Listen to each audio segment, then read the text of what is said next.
Hi, it's Jan Beta, and as you can see, I'm currently fiddling around with an old Amiga 500 that I recently got, apparently for someone else, and it looked pretty good in the picture of the auction, or it was advertised as untested and unthing. And look at this, it's in pretty bad condition really. It's missing all the doors. The case is cracked in the back here, and look what it does when I try to turn it on. Okay, turning it on. And as you can see, it just gives me a yellow screen. And I also noticed that the LEDs are pushed inside there.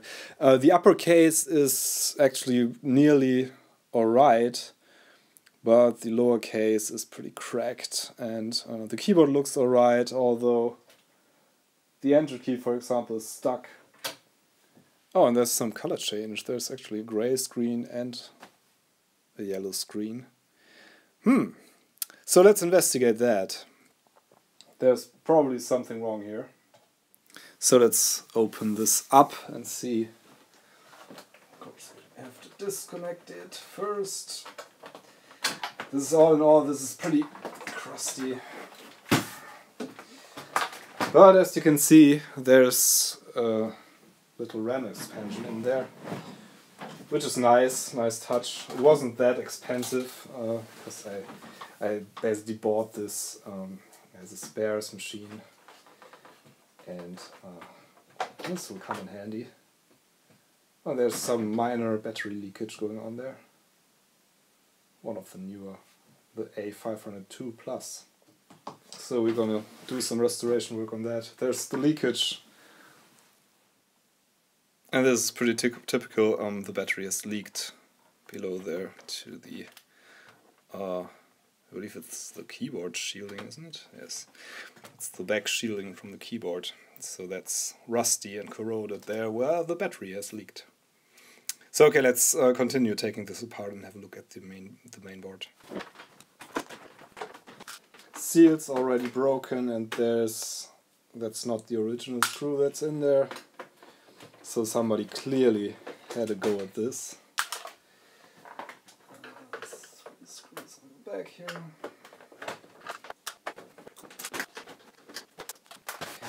This doesn't crumble. Okay, doesn't look that bad. Ugh. Okay, here's some. This is some pretty bad. I don't even want to touch that. Maybe that's cola or something that has leaked in there. That's not cool at all. I hope that didn't do any damage to the board here. I'm just taking out the keyboard. I'll take a look at that. There's some crust going on in the bottom region here too. That's probably why the key was stuck there. Take that away. Okay, screws for this are still in too, so I'll take these apart.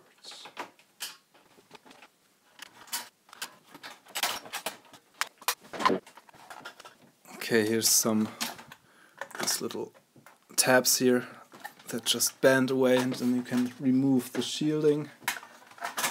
That's it. Is it? Yep. There we go. There's our circuit board. I think it's screwed in there with the floppy and stuff. So I think I'm just going to give this a good clean and maybe reseat some of the socketed chips here. And maybe that's going to make it work again, I guess. We'll see. There doesn't seem to be any leakage on the board, which is nice, of course. This is pretty bent. This is a revision 6A, which is the third revision, I believe, of the Amiga boards. Quite a refined revision. Okay, let's reseat some of the chips. So what I do is using my IC puller here.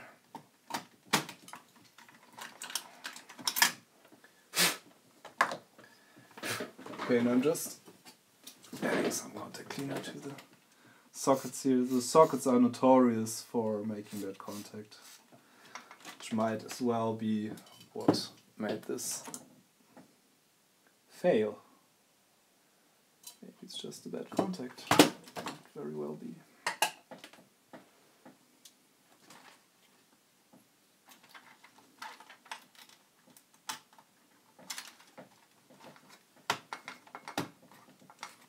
There we go.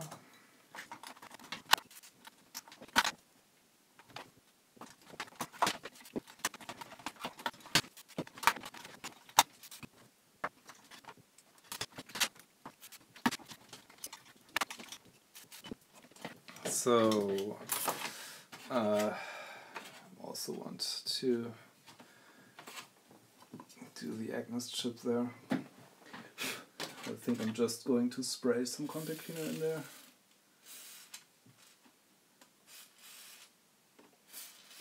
And wiggle it a bit.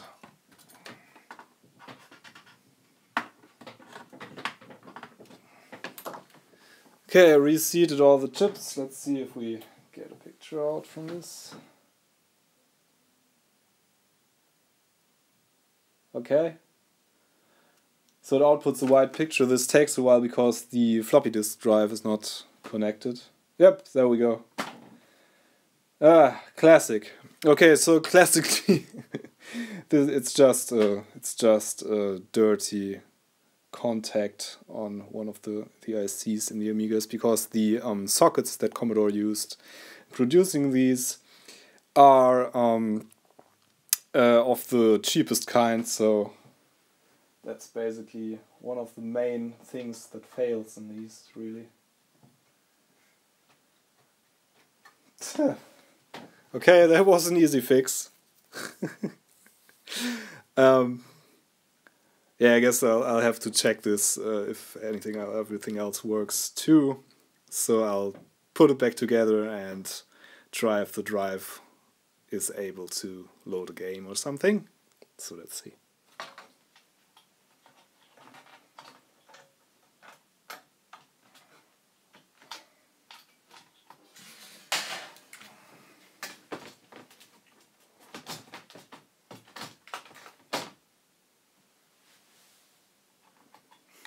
Okay, I'm connecting this Sunny Mouse that you know from my Atari restoration again. This time switch to the Amiga setting. Okay, the mouse port is pretty bent on this one. Fixed that before. This has been in some trouble. Should work. Okay. Looks. Need a joystick. Connect this Competition Pro I have lying around. Okay, let's try with my usual Turrican test disk.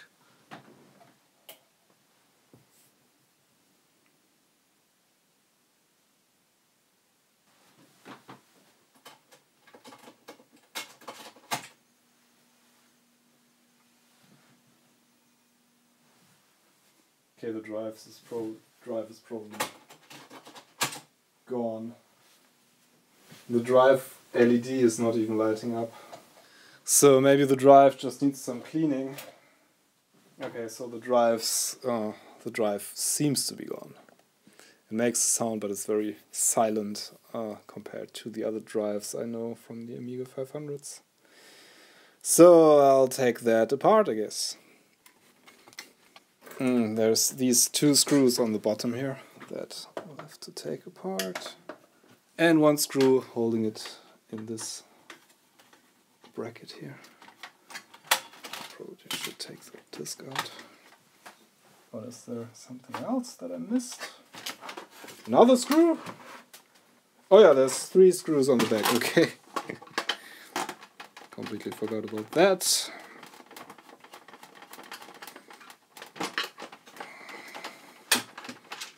There we go. The whole piece of the case broke off here. Yeah, so the case is sad. It's in a very sad state. yeah, let's take this apart a bit and clean the head and see if we can lubricate the rails and stuff like that. Maybe we'll even have to replace the capacitor or something.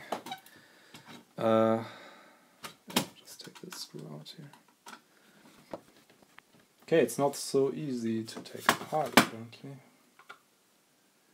I have to remove these standoffs as well, I think. Okay. This has to go.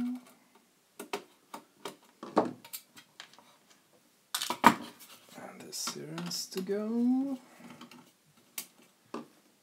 And then there's this screw here. That's too small for my screwdriver. So I need a smaller screwdriver. Be right back. There we go. Okay, that took some effort. Okay, now we should just be able to slide this out. Yes, we are. Nice. Okay. Okay, what I'm going to do is to use some compressed air to get rid of the dust. So then we want to lubricate this rail here, which is pretty black and crusty, and it probably won't move that easily. That's what moves the head back and forth. So that's crucial for the function. And if that's stuck, the whole drive mechanism won't function at all. So I'm cleaning this old stuff off with some isopropanol and then apply some new silicone grease, I guess.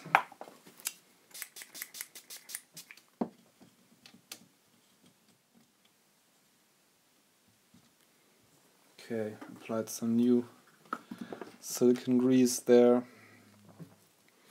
And I'm also going to clean the heads, which are on this flap here. Yeah, it's pretty difficult to focus on that, but they are behind here. There's two heads in these drives because they are double-sided. Different from the 1541 drive, for example, which is a single-sided drive and only has one head. This reads both sides of the discs at once. So and I'm getting in there with one of these again and some alcohol.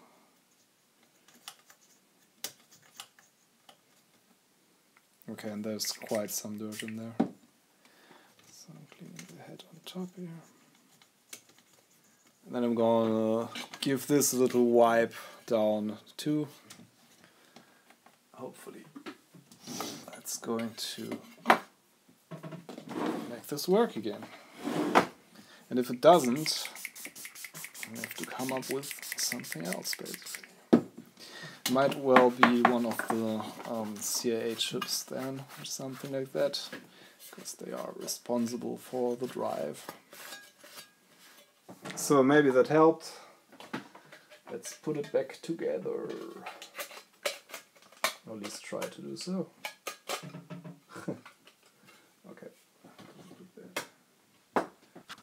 So I'm not going to put all the screws back in, I guess, because we probably will have to take this apart again.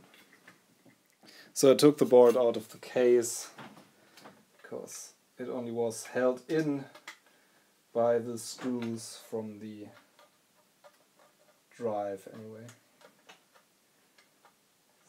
Okay, let's see if that helped.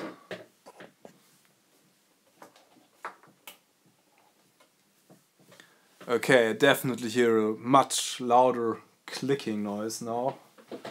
Let's see if we can load a game there.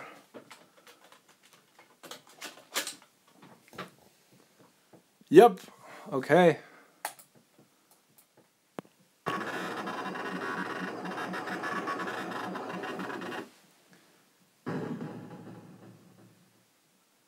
Yeah, there we go. That little stripe you see in the middle there is actually because this is a cracked version of the game and displays the stripe from time to time.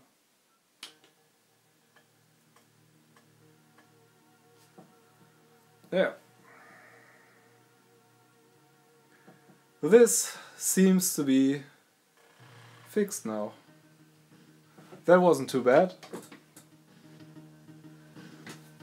Yeah, but as I always say, most of the times it's something simple like this. A bit of cleaning, a bit of love, and the machines work again. So here's why the drive LED doesn't work. It's just physically cracked here. It's broken in two, basically. Yeah, I hope I still have a spare one somewhere. I have a spare keyboard, but I replaced a lot of parts on other Amigas, and I don't know if the LED if there's an intact LED on there, and if that still works. And if we could put it in here. So, yeah, that's a bit of a bummer. But I guess it's repairable. If these LEDs are... I think there has to be some place that sells these LEDs still. I know there's LED assemblies for sale for the A1200 and stuff, and I think that's the same LED size that they use, basically. So let's see if I can find an LED. Okay, look, I found my spares keyboard, and I guess the LEDs still work. I'm going to test them briefly in the Amiga 500 I'm working on at the moment, so I'm going to connect the old spares keyboard there. Let's see if the LEDs light up on that one. Okay, this is an even older keyboard, I think. Let's see if the LEDs light up. Oh, and actually the green one is the top one on this one, and it's... Okay, it's one of the more recent ones with the green and the orange LED, actually. So I am going to put the top one into the bottom position on the other one, I guess. Okay. So here's a bit of plastic shielding on there that I just have to remove 2 screws, I guess. Okay, 1 screw down. There we go. Found it pretty quickly. That was good. Okay, and the top one is this one. I'm going to desolder that with my desoldering station, obviously. Okay, there we go.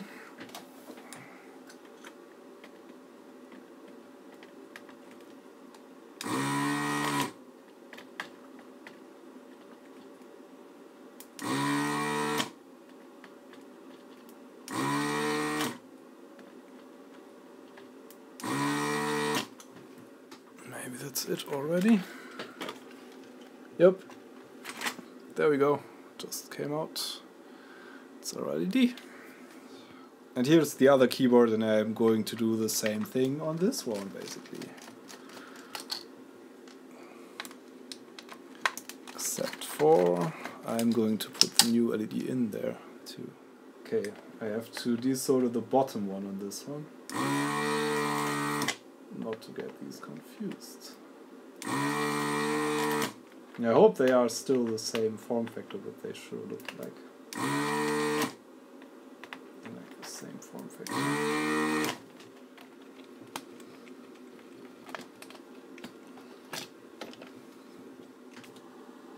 Okay, so this one is clearly done with. Rest in pieces.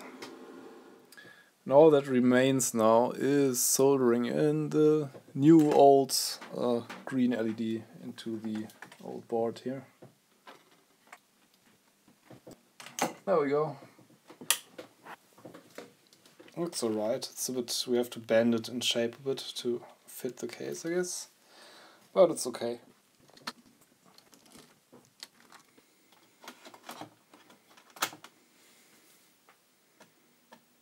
Yep, and we have a green light. That's pretty cool. Okay, so that's fixed. Nice. Now for some thorough testing, I guess. I really have to come up with some solution for the case. But I guess I'll just make, I'll just put it, maybe this is going to be my test machine or something. Maybe I'll put it in another case. Maybe I'll wait for the Kickstarter cases to arrive that are at the moment being produced, maybe. I don't even know if they got financed, but probably so. I'm really waiting for the keys for my Amiga 1200. I hope I can get some without having supported the Kickstarter. If anyone has supported the Kickstarter for the Amiga keys, would be nice to if you could contact me if there's a chance that I can buy some in your name or something. I don't really know how that works. If you can still choose what to buy, that would be great. Because probably they will only have a limited number of colors for open sale or something. So anyway, this is probably going to be a little Patreon exclusive one. So thanks, especially thanks to you for supporting me with all that money and your kind words and continuous clicks. If you have any suggestions, or I don't know, if you want to see me covering something in particular, feel free to ping me and send me a message or something. And most of the times I'll put it on my list if it's an interesting topic, and eventually we'll get to it. So there's a lot on that list, and it keeps growing because I keep being distracted by stuff that comes here, or that you send me, or I don't really know how it always comes to this stuff, but there's always a lot of stuff coming, and well, I really can't concentrate on talking and playing at the same time. Yeah, long story short, thanks so much. If you have any suggestions, feel free to drop me an email or a Patreon message. I prefer email actually, because the Patreon stuff isn't always reliable. So thank you for your support, thanks for watching, hope to see you soon with some other interesting videos and some behind the scenes stuff on the Patreon exclusive little corner of the beta universe that this is. Yeah, thanks ever so much. I really have to stop talking now, otherwise I'm going to die. See you soon. Bye.